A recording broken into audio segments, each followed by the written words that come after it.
May 22-ന് വൈകുന്നേരം 4 മണിക്ക് 25 പേരടങ്ങുന്ന കരിമ്പുകോണം ഡാൻസ് ടീം യാത്ര തിരിച്ചു.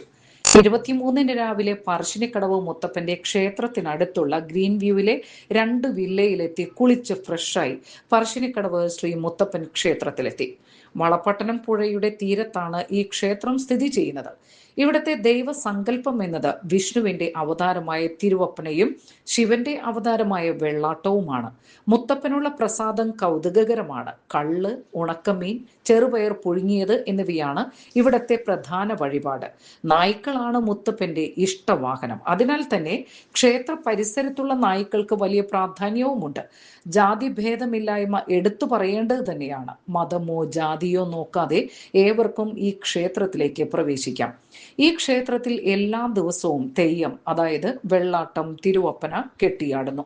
രാവിലെ 5 മണിക്ക് ക്ഷേത്രത്തിലെത്തിയ ഞങ്ങൾ 6:30-ന് മുത്തപ്പന്റെ അനുഗ്രഹത്താൽ അവിടെ നിന്ന് തൊഴുതിറങ്ങി. അവിടുത്തെ നിവേദ്യമായ പയറും ചായയും കഴിച്ച് നേരെ പോയത് ബോട്ട് സവാരിക്കാണ്. ടിക്കറ്റിനുള്ള ക്യൂ വളരെ നീണ്ടതായതിനാൽ ബോട്ട് സവാരി മോഹം അസ്തമിച്ചു. അടുത്ത ലക്ഷ്യം പറശ്ശിനിക്കടവ് സ്നേക്ക് പാർക്കാണ്. അവിടേക്കുള്ള ഒരാളുടെ ടിക്കറ്റ് നിരക്ക് 50 രൂപയാണ്. അകത്ത് കടന്ന ഞങ്ങൾ വളരെ ആനന്ദത്തിലായിരുന്നു. മുതലകളും കുരങ്ങന്മാരും മയിലും കൂടാതെ പേടിപ്പെടുത്തുന്നതും ജീവിതത്തിൽ ഇതുവരെ കാണാത്ത വിവിധ ഇനം പാമ്പുകളെയും കാണാൻ സാധിച്ചു. കുറേയധികം ഫോട്ടോയും റീൽസും ക്യാമറയിൽ പകർത്തി 3 മണിക്കൂറിലധികം അവിടെ ചെലവഴിച്ചു. അതിനുശേഷം വീണ്ടും മുത്തപ്പന്റെ അമ്പലത്തിൽ പോയി ഉച്ചയ്ക്കുള്ള പ്രസാദം കഴിച്ച്